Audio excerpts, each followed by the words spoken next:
Next question देखिए, जितने भी मैं क्वेश्चन करा रहा हूं यहाँ पर वो सारे एनसीईआरटी बेस्ड क्वेश्चन है, इससे बाहर नहीं आएगा। ये सारे क्वेश्चन अगर आप सॉल्व कर लेते हैं तो कोई भी आप साइड बुक उठा करके बनाएंगे तो सारे क्वेश्चन सॉल्व हो जाएंगे। जैसे देखिए यहाँ पर पहला क्वेश्चन क्या है, यहाँ पर calculate the number of electrons constituting 1 coulomb of charge. यानी आपसे पूछ रहा है कि नंबर ऑफ इलेक्ट्रॉन पूछ रहा है 1 कूलम चार्ज में, यानी 1 कूलम चार्ज में कितने इलेक्ट्रॉन होंगे वही आपसे पूछ रहा है। तो सबसे पहले आपको पता होना चाहिए कि 1 इलेक्ट्रॉन पर जो चार्ज होता है वो कितना होता है, तो वो होता है -1.6 into 10⁻⁻19 कूलम। ये हमारा 1 इलेक्ट्रॉन पर चार्ज होता है। सबसे पहले आपको पता होना चाहिए, यानी इसको सॉल्व करने से पहले आपको ये लिखना पड़ेगा कि वी नो दैट, हम ये जानते हैं कि 1 electron is equal to -1.6 into 10⁻19 coulomb. लेकिन यहाँ पर आपको नंबर ऑफ इलेक्ट्रॉन निकालना है, यानी आपको माइनस प्लस लेने की कोई जरूरत नहीं है, आपको सिर्फ नंबर ऑफ इलेक्ट्रॉन निकालना है। तो इसको बनाने के लिए बहुत सारी किताब में एक फॉर्मूला दिया हुआ है Q बराबर Ne, इसको फॉलो नहीं कीजिए, इससे क्या होता है, थोड़ा सा कंफ्यूजन होता है। आप यूनिटरी मेथड यूज कीजिए, सबसे अच्छा तरीका है। इसके लिए सबसे पहले आपको एक यूनिटरी मेथड आपको समझाता हूं। जैसे देखिए यहाँ पर, जैसे 1 केजी चीनी का दाम 40 रुपया है, तो आपसे पूछेगा कि 1 रुपया में कितना चीनी होगा, तो कैसे बनेगा। तो सबसे पहले जो दिया है डाटा उसको बढ़िया से पढ़ लीजिए कि 1 केजी चीनी का दाम 40 रुपया, तो आप क्या कीजिए, 1 रुपया पूछ रहा है तो पहले रुपये में धर लेंगे, यानी 40 रुपया में 1 केजी, तो 1 रुपया में, तो 1 रुपया में कम होगा, कम कब होता है जब भागा देते हैं, तो 1 रुपया में कितना हो जाएगा 1/40 केजी।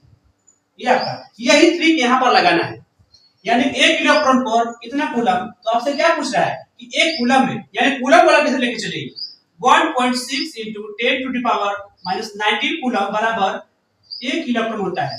तो आपसे पूछ रहा है नंबर ऑफ इलेक्ट्रॉन, यानी 1 कूलम में, तो ये इतना कूलम में 1 इलेक्ट्रॉन है, तो 1 कूलम में निकालना होगा। इसलिए क्या करना पड़ेगा, इसलिए आपको यहाँ पर लेंगे 1 कूलम बराबर 1 इलेक्ट्रॉन है, तो ये इधर गुना में जाएगा तो भागा में 1.6 into 10⁻⁻19 coulomb.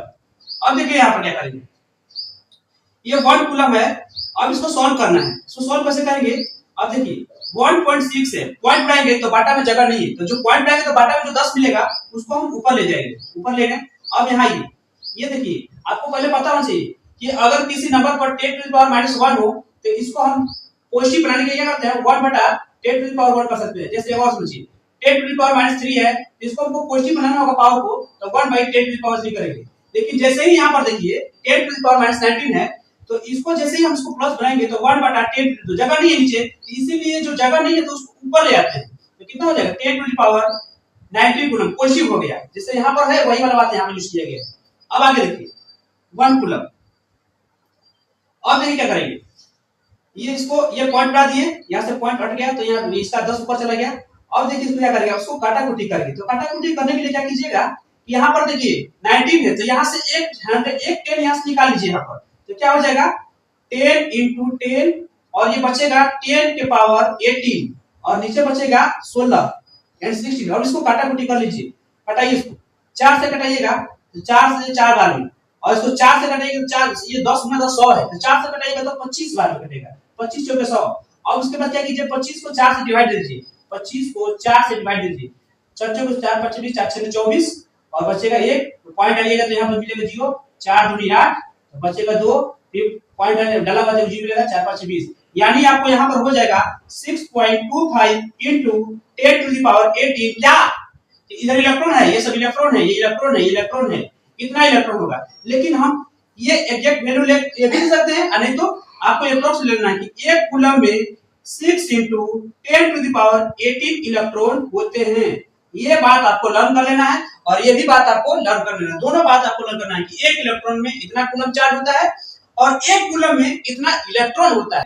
Define the unit of current, यानी करंट का यूनिट क्या होता है, तो इसके पिछले लेक्चर में बता चुका हूं कि जो करंट का यूनिट होता है वो क्या होता है, एम्पियर होता है, यानी the unit of current is ampere, यहाँ पर लिख दिए हैं पहले से। अब वो उसको डिफाइन करना है, पहले आपसे पूछा है define the unit of current, यानी यूनिट ऑफ करंट को डिफाइन करना है, तो सबसे पहले आपको पता होना चाहिए कि यूनिट ऑफ करंट होता क्या है, तो होता है वो एम्पियर। अब उसको डिफाइन करना है कि 1 ampere is defined as the flow of 1 coulomb of charge through a wire in 1 second, यानी 1 कूलम का चार्ज 1 सेकंड में फ्लो किया, उसी को बोलते हैं 1 एम्पियर। यानी हम बोल सकते हैं कि 1 एम्पियर बराबर 1 coulomb of charge flow through a wire in 1 second. 1 second में 1 कूलम का चार्ज फ्लो होता है, उसी को हम बोलते हैं 1 एम्पियर।